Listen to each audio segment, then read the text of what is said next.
সুধী দর্শক সবাইকে আন্তরিক শুভেচ্ছা জানিয়ে শুরু করছি এটিএন বাংলা সরাসরি সম্প্রচারিত স্বাস্থ্য বিষয়ক অনুষ্ঠান সুস্থ থাকুন। আপনাদের সাথে রয়েছি আমি ডাক্তার তানিয়া রহমান মিতুল। দর্শক, আজ আমরা খুব গুরুত্বপূর্ণ একটি বিষয় নিয়ে কথা বলবো। আমরা কথা বলবো বর্তমানে বাংলাদেশে কোভিড সিচুয়েশন পরিস্থিতি এবং সেই সাথে আমাদের কি করণীয়। আমাদের সাথে আজ দেশের একজন স্বনামধন্য অধ্যাপক উপস্থিত রয়েছেন। আমাদের সাথে রয়েছেন অধ্যাপক ডাক্তার ফারুক আহমেদ, বিভাগীয় প্রধান মেডিসিন বিভাগ এবং vice principal, Dhaka medical college. দর্শক, আমাদের এই আলোচনায় আপনারা অংশগ্রহণ করতে পারেন আমাদের স্ক্রিনে দেখানো নাম্বারে ফোন করার মাধ্যমে। অবশ্যই অনুরোধ করব ফোন করার সময় টিভির ভলিউমটি একটু কমিয়ে নেবার জন্য। স্যার, প্রথমে অনুষ্ঠানের পক্ষ থেকে আন্তরিক শুভেচ্ছা জানাচ্ছি। কেমন আছেন? আলহামদুলিল্লাহ, ভালো আছি। আপনাকে স্যার, ধন্যবাদ। আপনার আসলে খুব গুরুত্বপূর্ণ একটি বিষয় নিয়ে কথা বলবো। আমরা বারবারই শুনছি যে কোভিড আবার আমাদের মাঝে ফিরে এসেছে, কোভিড বাড়ছে। তো বর্তমানে বাংলাদেশের কোভিড সিচুয়েশনটা আমাদের দর্শকদের উদ্দেশ্যে যদি একটু বলতেন। ধন্যবাদ দর্শক শ্রোতা এবং আমার প্রাণপ্রিয় এটিএন বাংলার কলাকৌশলী যারা আছেন। আমি প্রথমে শুরু করতে চাই একটু ভূমিকা দিয়ে। কোভিড-19 বা করোনা নামে যেটাকে আমরা সবচেয়ে বেশি বহুল প্রচলিতভাবে আমরা জানি, সেটা 2020-21 সালে যেটা সারা পৃথিবীকে নাড়া দিয়েছিল, সেটা অনেক দূর মানে আমাদের ক্ষতি করে গেছে সারা পৃথিবীর। কিন্তু এরপর যখন স্তিমিত হয়ে গেল, তখন থেকে কিন্তু আমরা কোভিডকে ভুলতে শুরু করলাম। কিন্তু কোভিড আমাদেরকে ভুলে নাই। কোভিড সে নিজস্ব গতিতে রূপ রং পাল্টে সে এক এক সময় এককভাবে সে আমাদেরকে ছোবল দেওয়ার জন্য কিন্তু চেষ্টা করে যাচ্ছে। আমি যদি একটা পরিসংখ্যান দেখাই আমাদের বাংলাদেশের পার্সপেক্টিভে, সেটা হলো জানুয়ারি 2023 থেকে এপ্রিল 2025 পর্যন্ত প্রতি মান্থলি আমরা যদি স্যাম্পল টেস্ট করছি, মানে আমাদের যাদেরকে সাসপেক্ট মনে হয়েছে, এদের মাঝখান থেকে খুব বেশি সংখ্যক লোকের কিন্তু কোভিড পজিটিভ পাওয়া যায়নি। প্রতি মাসে এরকম দেখা গেছে 2%, 3%, বড় জোর 4-5% পর্যন্ত আমরা পাইছি। তো বিগত এই 2025 সালের মে মাসে খুবই একটু আমাদেরকে নাড়া দিল। সেটা হলো প্রায় 10%-এর মতো এই যত স্যাম্পল দেওয়া হয়েছে তার 10% পজিটিভ পেয়ে গেলাম।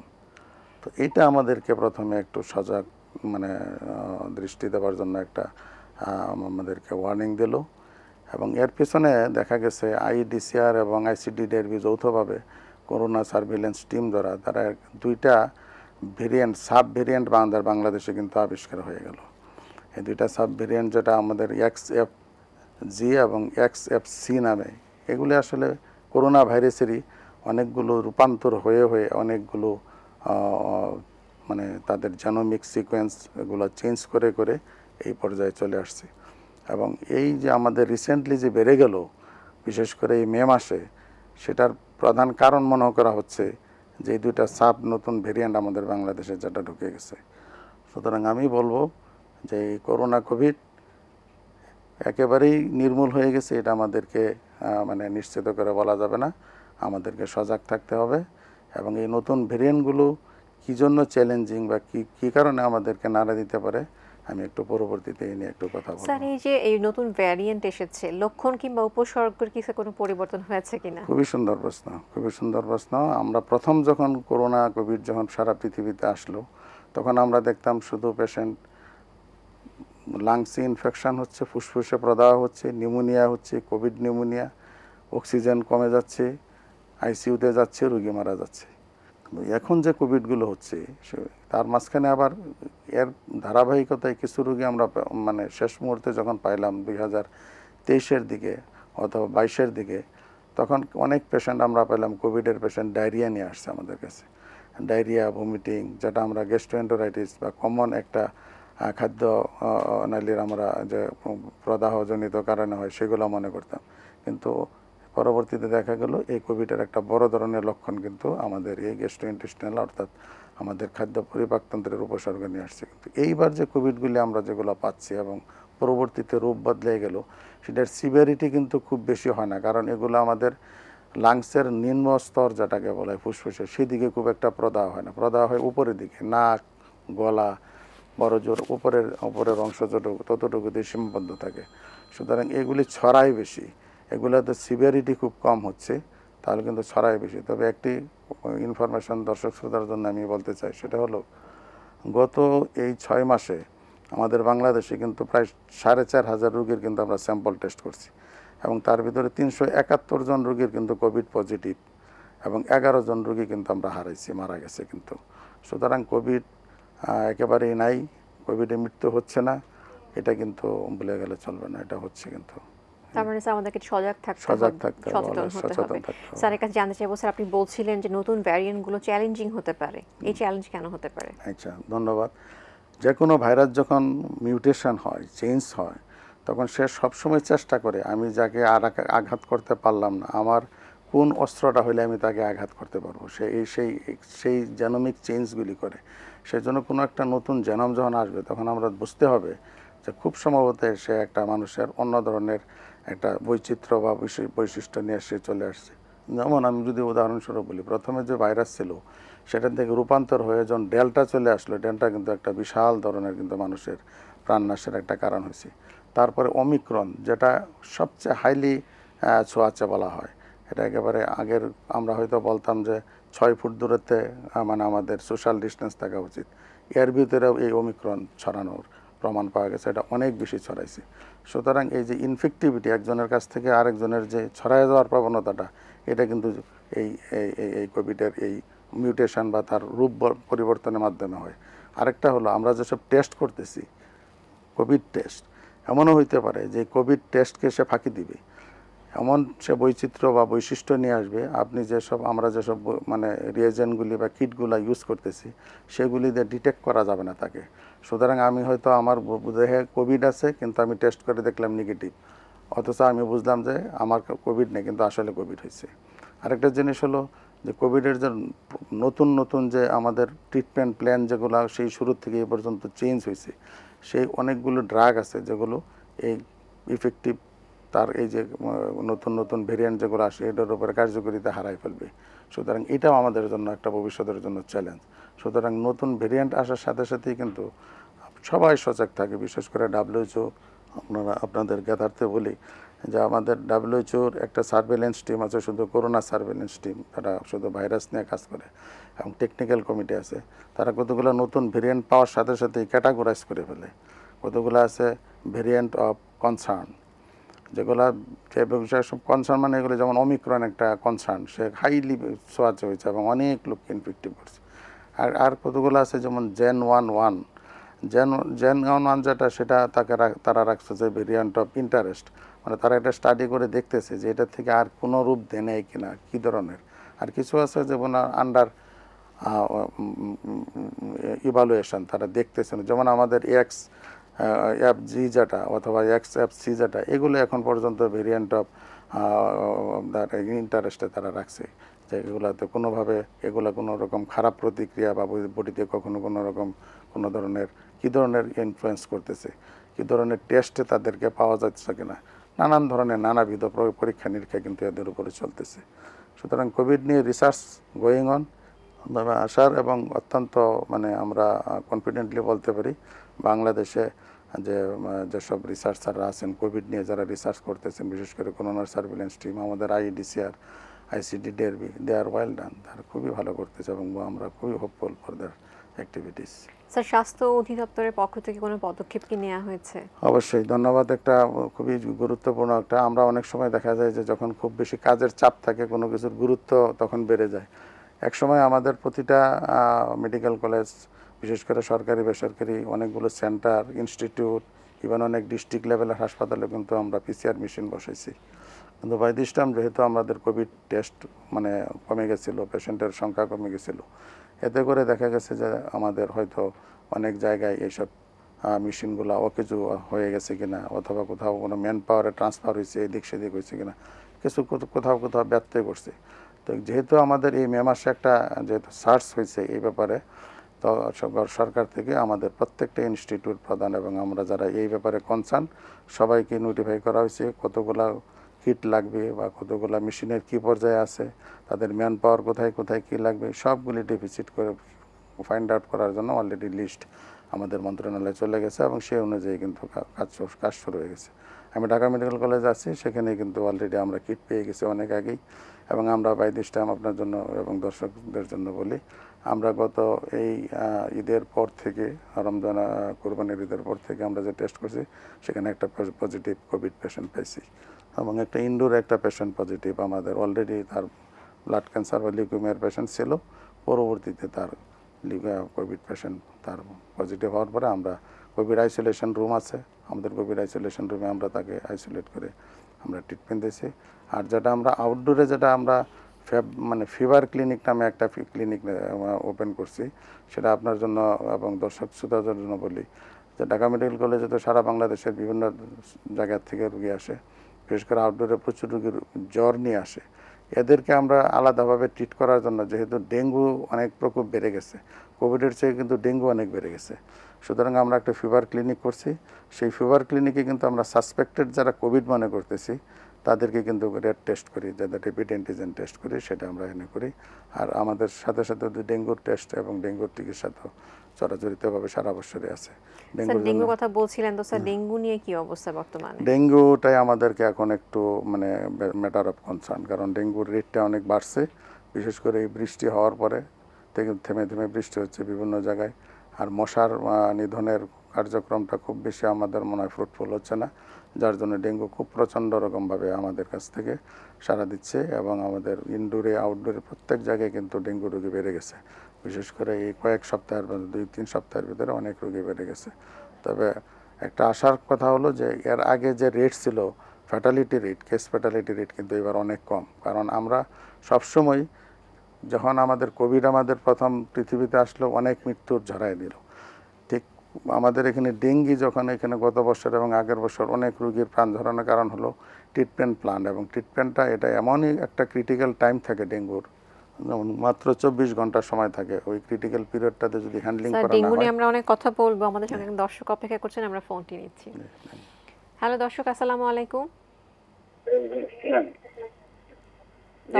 জি, আপনার পরিচয় দিয়ে প্রশ্নটি বলুন, স্যার আপনাকে শুনতে পাচ্ছেন। ওয়ালাইকুম আসসালাম ম্যাডাম, আমি ঝালকাঠি জেলা থেকে বলছি। আগে 3টি টিকা নিয়েছেন? আগে 3টে টিকা নেওয়া আছে, এখন বর্তমানে কি আর কোনো টিকা নেওয়ার কোনো প্রয়োজন আছে কিনা? খুব সুন্দর প্রশ্ন। ধন্যবাদ দর্শক, মানে আমাদের একটু সবার জন্য আমি বলি, শুধু এই দর্শক আমাদের এই ওনার জন্য না।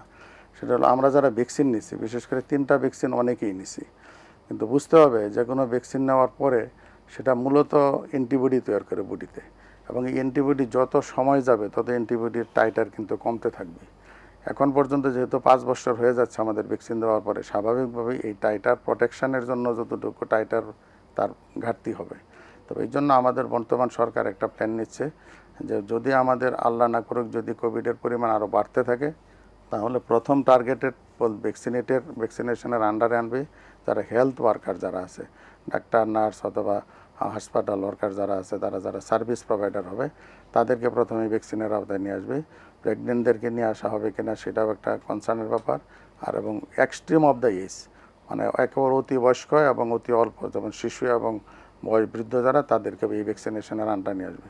তবে দর্শক, আপনাকে আশ্বস্ত করে বলতে পারি, আপনি 3টা ভ্যাকসিন নিয়েছেন, আপনার অবশ্যই আপনার বডির ইমিউনিটি এখনও ভালো আছে, অ্যান্টিবডি আছে। যদি আপনি কোনো কারণবশত নিজেকে রিস্কি মনে করেন, তাহলে অবশ্যই একটু আপনার স্বাস্থ্যবিধি মেনে চলবেন, বিশেষ করে মাস্ক ব্যবহার করবেন।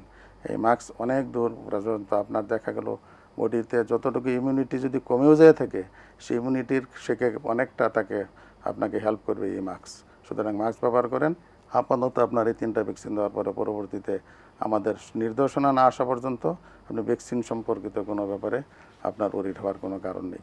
ধন্যবাদ আপনাকে। স্যার খুব সুন্দর করে কিন্তু বুঝিয়ে বললেন। তো স্যার, এই যে মাস্কের ব্যাপারটা চলে আসলো, কোন ধরনের মাস্ক আসলে সবচেয়ে বেশি সেফ? হ্যাঁ, থ্যাংক ইউ।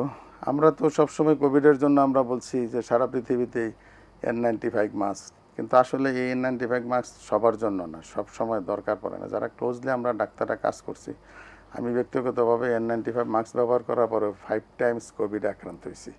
এটা দর্শক শ্রোতা হয়তো অবাক হবেন, এবং আমি আমার লাইফ সাপোর্টের মতো অবস্থায় আমাকে যেতে হয়েছিল। আমার স্যাচুরেশন 74 হয়ে গেছিলো, আমার হার্ট রেট 34 হয়ে গেছিলো। তো আল্লাহর রহমতে আমি আসছি এখনও, আল্লাহ বাঁচায় রাখছেন। তো আমি বলবো যে যতবারই বেশি হোক না কেন, কোভিড আক্রান্ত হোক না কেন, কোভিড আক্রান্তের সাথে সাথে প্রথমেই যদি আমরা লাইফস্টাইলটা যদি আমরা মেনটেন করতে পারি, তাহলে আমাদের সাথে কিন্তু এই কোভিডের ইমিউনিটিটা যদি বডিতে ভালো থাকে, কোভিড আমাদেরকে খুব একটা ঘায়াল করতে পারে না। আমরা N95 মাস্ক ব্যবহার করতে হবে এমন কোনো জরুরি কিছু না। তবে যেগুলো সিলিকন বেস, যেগুলো আমাদের ফাইবার, বিশেষ করে সার্জিক্যাল মাস্ক যেটাকে আমরা বলি, এটা আমরা বিকল্প হিসাবে ব্যবহার করতে পারি। আর কাপড়ের মাস্ক কোভিডকে প্রোটেকশন করার মতো কোনো ক্ষমতা আসলে নাই। যদিও বলে থাকে যে অন্তত কাপড়ের মাস্কটা পরেন, সেটা হলো বড় বড় যদি আমরা হাসি কাশি যেগুলো খুব ক্লোজলি যখন আমরা চলাফেরা করি, মার্কেটে, লিফটে, অথবা দেখা গেলো কোনো গ্যাদারিংয়ে গেছি, কোনো রুগী দেখতে গেছি, হাসপাতালে গেছি, তখন আমরা একটা মাস্ক ব্যবহার করলে অ্যাটলিস্ট বড় বড় ফোমাইটস যেগুলো বলা হয়, হাসি কাশির মাধ্যমে ফোমাইটসগুলি আমরা চোখে দেখি না, কিন্তু সেগুলো পুর ভেদ করতে পারে না, বিশেষ করে কাপড়ের মাস্ক। তখন একটা প্রোটেকশন হয়, এক লেভেলের প্রোটেকশন কিন্তু হবে। কিন্তু তার মানে এই না কাপড়ের mask is equivalent to surgical mask, এটা হবে না। কিন্তু সার্জিক্যাল মাস্কটাই অ্যাটলিস্ট ব্যবহার করা উচিত। স্যার, এবার জানতে চাইবো, আপনি অলরেডি বলেছেন যে ভ্যাকসিন আমার কমপ্লিট, 3টা ভ্যাকসিন নেওয়া হয়েছে, এখন কি সার্জিক্যাল মাস্ক ব্যবহার করতে হবে কি না? অবশ্যই ব্যবহার করতে হবে, কারণ আমি আগেও বলছি যে আপনার অ্যান্টিবডি টাইটার কিন্তু কমে যাচ্ছে। আপনাকে আগে যে শতভাগ যে দিত, প্রোটেকশন দিত, আপনার সোলজার ছিল 1 লাখ, এখন কিন্তু 5 বছরে 50,000-এ নেমে গেছে। সুতরাং সোলজারের সংখ্যা যদি কমে যায়, প্রোটেকশন কমে যাবে। সুতরাং আপনার বডিতে যদি মাস্ক পরা থাকে, তাহলে অবশ্যই, যদিও তার আপনার বডিতে ভাইরাস ঢুকে, ভাইরাসের লোড কমে যাবে। 1 লক্ষ ভাইরাস একসাথে ঢুকতে পারবে না, হয়তো তার পরিমাণ কমায় দিতে পারবে এই মাস্ক। এবং যত পরিমাণ ভাইরাস আপনার শরীরে কম ঢুকবে, যেহেতু আপনার সোলজার কমে গেছে, অ্যান্টিবডি কমে গেছে, সুতরাং আপনাকে ঘায়াল করার প্রবণতা কম হবে। সুতরাং মাস্কের কোনো বিকল্প নেই, অবশ্যই মাস্ক ব্যবহার করবেন। সুন্দর বলেছেন স্যার। এবার জানতে চাইবো স্যার, এক্সট্রিম এজের কথা বলছিলেন, শিশু এবং যারা বার্ধক্যে ভুগছেন, তাদের মধ্যে কি আক্রান্তের হার বেশি কি? বেশি আমাদের এখানে ন্যাশনাল যে আমাদের সার্ভে, সেটাতে দেখবেন যে আমাদের এই যে 371টা পেশেন্ট যে আমরা পজিটিভ পাইলাম গত 6 মাসের ভিতরে, তার ভিতরে অ্যাবাভ 50 কিন্তু বেশি, 50 ইয়ার্স, এদের পজিটিভ রেটটা বেশি হয়ে যায়। যদিও দেখা যাবে যে 371-এর ভিতরে বয়স 20-25 থেকে 50-এর ভিতরে সংখ্যায় বেশি, কিন্তু যদি পজিটিভ দেখেন যে 10 জন বয়স্ক লোকের সাসপেক্টেড লোকের যদি আপনি টেস্ট করেন, দেখা যাবে 5 জনেরই পজিটিভ। আর 10 জন যদি আমার অ্যাডাল্ট লোকের টেস্ট করি, তাহলে হয়তো 2 জনের পজিটিভ। তার মানে বয়স্কদের ইনফেকশনের রেট বেশি, ইনফেকশন পজিটিভ হওয়া বেশি। সুতরাং বয়স্কদেরকে অবশ্যই তাদেরকে একটু সচেতন থাকতে হবে, এই ব্যাপারটা নিয়ে অবশ্যই সচেতন থাকতে হবে। স্যার, আপনি বলছিলেন যে বডির ইমিউনিটি কিংবা রোগ প্রতিরোধ ক্ষমতা যদি ভালো থাকে, কোভিড আমাদেরকে ততটা ঘায়াল করতে পারবে না। স্যারের কাছে জানতে চাইবো, কিভাবে আসলে স্যার শরীরের রোগ প্রতিরোধ ক্ষমতা আমরা বাড়াবো? ধন্যবাদ। শুধু কোভিডের জন্য না, রোগ প্রতিরোধ ক্ষমতা সব কিছুর এগেনস্টেই থাকা উচিত। আমাদের দেশে সবচেয়ে বেশি ছোঁয়াচে এখন টিউবারকুলোসিস, যেটা সেই টিউবারকুলোসিসটাও কিন্তু বডির ইমিউনিটি কমে গেলে কিন্তু হচ্ছে। ইমিউনিটি বর্ধকের জন্য প্রথম হলে যে আমার কোনো কোমরবিডিটি আছে কিনা, আমার যদি ডায়াবেটিস থাকে, আমার যদি হার্ট ডিজিজ, আমার যদি কিডনি ডিজিজ বা লিভারে কোনো প্রবলেম থাকে, এইগুলার সঠিক চিকিৎসা নিতে হবে। এগুলি সঠিক চিকিৎসা না নিয়ে ডায়াবেটিস বেড়ে 20-25 আছে, আপনি আপনার স্বাস্থ্য সচেতনতার জন্য আপনি যত ফ্রুটস বা যত কিছু খাবার দাবার করেন না কেন, ওটাতে কোনো লাভ হবে না। সুতরাং আপনাকে কোমরবিডিটিগুলি কন্ট্রোল করবেন। আর অবশ্যই কায়িক পরিশ্রম করতে হবে, যার যার লেভেল অনুযায়ী যতটুকু সাধ্য ততটুকু শারীরিক পরিশ্রমের ভিতরে থাকতে হবে। Physical activity always immune boosting, ইমিউনকে স্ট্রং করে। আরেকটা হলো সুষম খাবার খাওয়া। আমি বলছি না যে সব দামি দামি সব আপেল বা আঙ্গুর বা এই ধরনের। আমাদের এই বাংলাদেশে আমরা যে কোনো রাস্তাঘাটে তাকাইলেই দেখা যাবে যে আমাদের মৌসুমি ফলে ভরপুর। যে কোনো মৌসুমির ফল আপনি খান, একটা কলা সারা বছরই পাওয়া যায়, সুতরাং আপনি কলা খেতে পারেন। এখন আমের সিজন, আম অত্যন্ত সুস্বাদু এবং অত্যন্ত ইমিউন বর্ধক। সুতরাং আমার মনে হয় বর্তমানে যে আমাদের রাস্তাঘাটে 2 পাশে তাকাইলে প্রচুর ফ্রুটস পাওয়া যায়, ফ্রুটস খাবো। এবং আমরা সুষম খাবার, ডাল ভাত চা আছে আমাদের, ততটুকু খেলে এবং আমরা যদি সচল থাকি, হাঁটা চলাফেরার ভিতরে থাকি, বডির ইমিউনিটি এমনি ভালো থাকবে। আর একটু রৌদ্র লাগানোর চেষ্টা করতে হবে, ভিটামিন ডিটা যেন আমাদের বডিতে যেন পাওয়া যায়, সেটা চেষ্টা করতে হবে। বিশেষ করে মহিলারা যারা সবসময় ঘরের ভিতরে থাকেন, তাদের অবশ্যই মাঝে মধ্যে বৎসরে 1-2বার ভিটামিন ডিটা চেক করে যদি কমে যেয়ে থাকে, তারা ডাক্তারের পরামর্শ মতো ভিটামিন ডি সাপ্লিমেন্ট খাওয়ার জন্য আমি বলবো।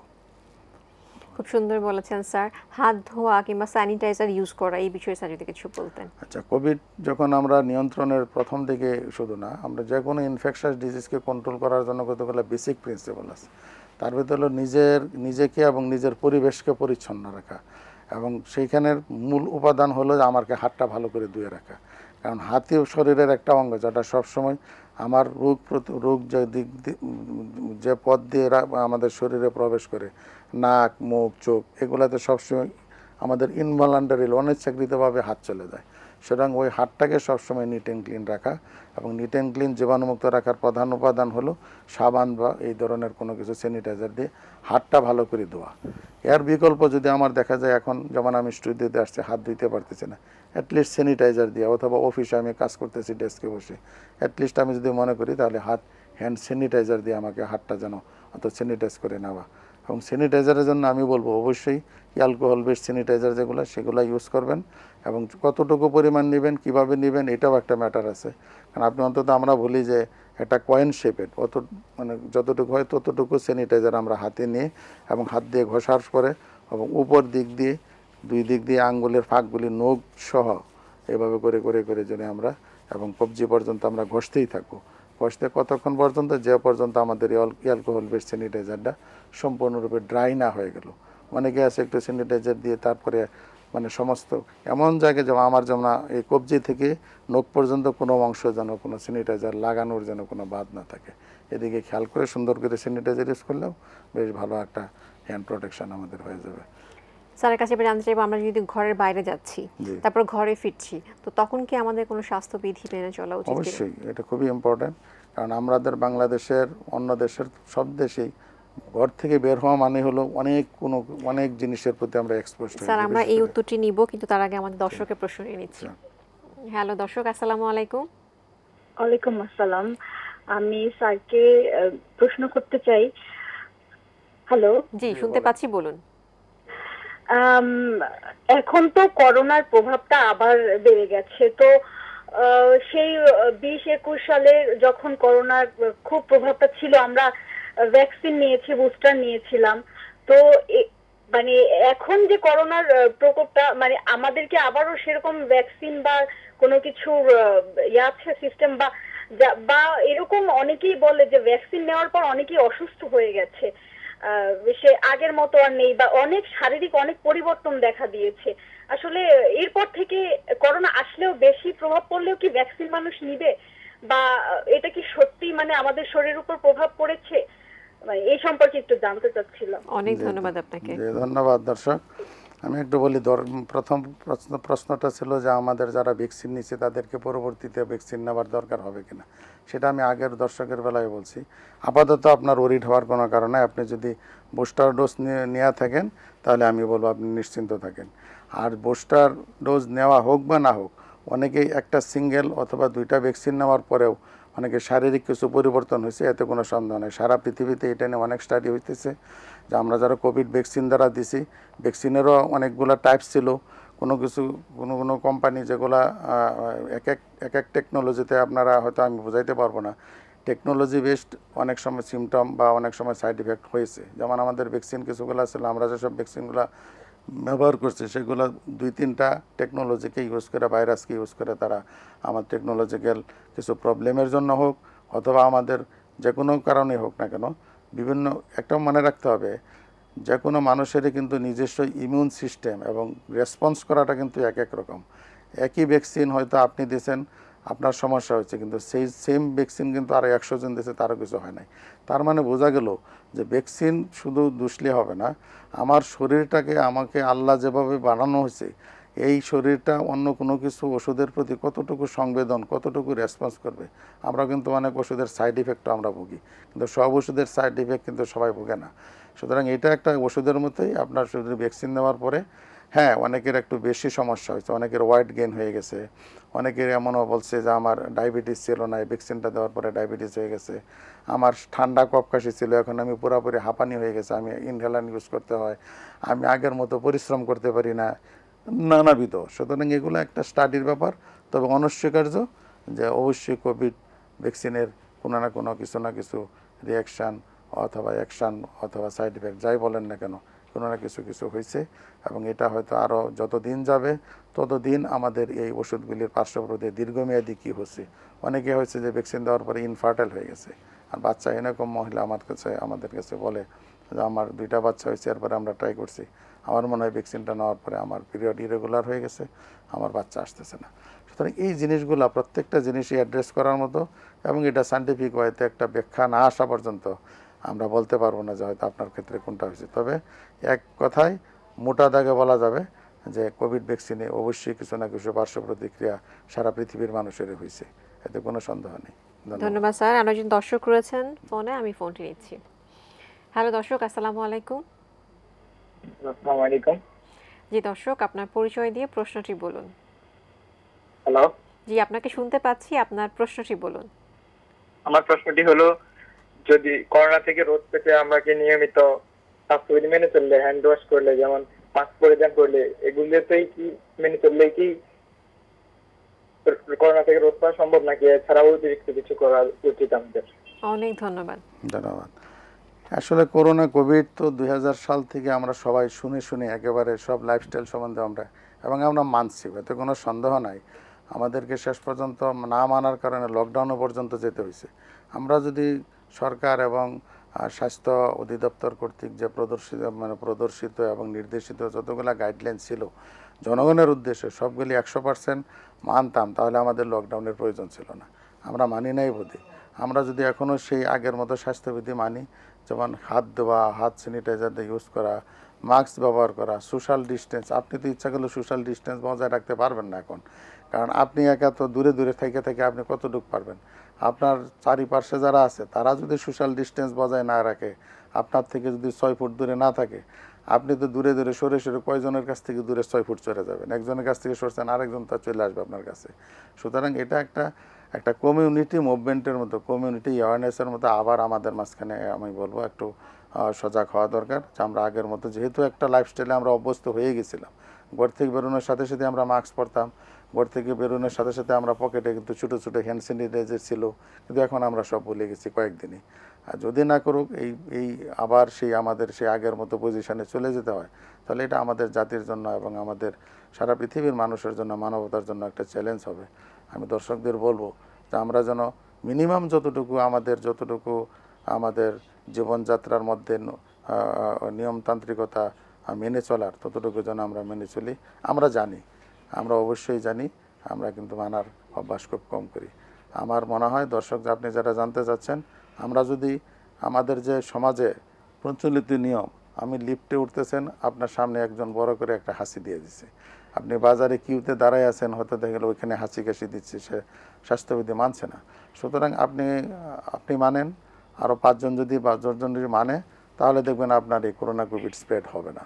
সুতরাং আপনি এই স্বাস্থ্যবিধি মানলে করোনা কোভিড থেকে আপনি মুক্ত থাকবেন, দূরে থাকবেন, এতে কোনো সন্দেহ নাই। এটাই এখন প্রথম হাতিয়ার এবং প্রথম অস্ত্র, যে আমি স্বাস্থ্যবিধি মেনে চলবো, আমার যেন পরবর্তীতে কোনো কোভিড ভ্যাকসিনের মতো কোনো কার্যক্রমে আমার যেতে না হয়। খুব সুন্দর বলেছেন স্যার। যদি উপসর্গ দেখা দেয়, সেক্ষেত্রে আমাদের কি করণীয়? উপসর্গ দেখা দেওয়ার সাথে সাথে আমি যদি মনে করি যে আমার এরকম উপসর্গ, সাধারণত এখন আগের উপসর্গ যেগুলো সিরিয়াস উপসর্গ হয়, খুব রেসপিরেটরি ডিস্ট্রেস, শ্বাসকষ্ট, অক্সিজেন কমে যাচ্ছে, খুবই কম, এগুলো খুবই কম হয়।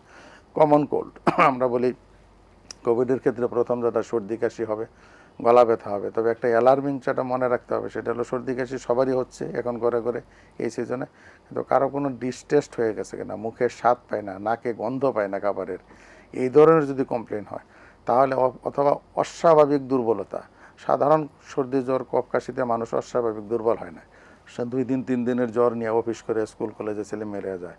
কিন্তু যদি দেখা যায় যে 1 দিন 2 দিন 3 দিনের জ্বরে এবং সে অত্যন্ত কাবুকাহিল লাগতেছে, তাহলে তাকে সাসপেক্টেড কেস মনে করে তার স্যাম্পল টেস্ট করা উচিত। এবং এই অবস্থায় প্রথম কাজটাই হবে, তাকে অন্যদের কাছ থেকে, সুস্থদের কাছ থেকে সে নিজে সরে যাবে, তাকে সরে দেয়, আইসোলেশন। আমি যদি মনে করি আমার ফ্যামিলিতে কেউ এরকম বুক করতেছে, তাহলে বলতে হবে যে তুমি বাবা একটু আলাদাভাবে থাকো, তোমাকে টেস্ট করে নিশ্চিত না হওয়া পর্যন্ত, অথবা আমি নিজেই চলে যাব। সুতরাং এই জন্য আমাকে প্রথম যেটা হবে, অসুস্থতা বা আমি যদি নিজে মনে করি আমার করোনা, আমাকে আইসোলেশনে আমি চলে যাব। তারপরে আমাকে ট্রিটমেন্ট আমার প্ল্যান অনুযায়ী, আমি ডাক্তারের শরণাপন্ন হয়ে পরামর্শ অনুযায়ী আমি অবশ্যই করব। তবে আমার ব্যক্তিগতভাবে আমার যতটুকু রেসপন্স হলো, আমি আইসোলেশনে থাকব, এটা হলো প্রথম। আইসোলেশন থাকতে হবে, টেস্ট করাতে হবে, আর স্যার পজিটিভ হলে তো সেই অনুসারে ট্রিটমেন্ট চলবে। স্যার একদম অনুষ্ঠানের শেষ পর্যায়ে চলে এসেছি, পরিশেষে এসে দর্শকদের উদ্দেশ্যে একটা টেক হোম মেসেজ যদি বলেন। টেক হোম মেসেজ একটাই, দর্শক শ্রোতা, আমরা করোনা কোভিড নিয়ে আমরা অত্যন্ত যুদ্ধ করে আমরা অভিজ্ঞ। আপনি আমি সামনের চোখের সামনে অনেক মৃত্যু দেখছি, মৃত্যুর মিছিল আমরা দেখছি। আমি ডাক্তার হিসাবে করোনা ওয়ার্ডে প্রতিনিয়ত ডিউটি করছি। আমি আগেও বলছি, আমার পঞ্চমবারের মতো আমি করোনা টেস্ট করে পজিটিভ হয়েছি। একবার খুব সিরিয়াস হয়েছিলাম, বাকি সময় যেহেতু আমার ভ্যাকসিন নেওয়ার পরে আর করোনা যতগুলো হয়েছে এগুলো আর সিভিয়ার হয় নাই, মডারেটলি বা মাইল্ডলি চলে গেছে। তো এই জিনিস যেন এই পৃথিবীতে আবার মাথাচাড়া না দেয়, সেই জন্য আমরা স্বাস্থ্যবিধিটা মানব। বিশেষ করে আমাদের স্বাস্থ্যবিধি তো কোনো কিছু নেই, এটা তো শুধু করোনা কোভিডের জন্য না, এটা সুস্থ জীবনযাপনের জন্য। আমার তো হাত পরিষ্কার থাকলে পেটের পীড়া হবে না, আমার তো হাত পরিষ্কার থাকলে আমার যে কোনো খাবারের ডিস্টেস্ট হবে না। আমি যদি ময়লাযুক্ত হাতে কোনো খাবার খাই তাহলে খাবারেরও তো একটা মানে রুচিবোধের একটা প্রশ্ন আসে। আমি মাস্ক ব্যবহার যদি করি তাহলে অনেক সময় করোনা কোভিড না, হাঁচি কাশিও তো মানুষ দিচ্ছে। রাস্তাঘাটে ধুলাবালি আছে, আমাদের বাংলাদেশের রাস্তাঘাটে প্রচুর আবর্জনা আছে, সুতরাং আমরাও সেখান থেকে বাঁচতে পারি। আমরা যদি দেখা যায় কোনো কিছুই না, অন্তত হাঁচি দেওয়ার সময় অন্তত একটা টিস্যু ইউজ করা, অথবা আমার শার্টের কলার দিয়ে অথবা মুখ দিয়ে যদি কোনো দিয়ে যদি আমরা নাকটা ঢেকে নিই, অন্তত এতটুকু যদি বেসিক যদি আমরা জীবনযাত্রার মানে নিয়মটুকু মানি, তাহলে আমার মনে হয় করোনা কোভিড কেন আমাদের অনেক সংক্রামক ব্যাধি থেকে আমরা মুক্তি পাবো। আপনারা এই জীবনযাত্রার দিকে একটু খেয়াল রাখবেন। স্যার, এটা আমার আপনাকে ধন্যবাদ। অনেক ধন্যবাদ, এত সুন্দর করে বুঝিয়ে বলেছেন। আশা করছি আজকে দর্শকরা অনেক উপকৃত হয়েছেন। ধন্যবাদ সবাইকে।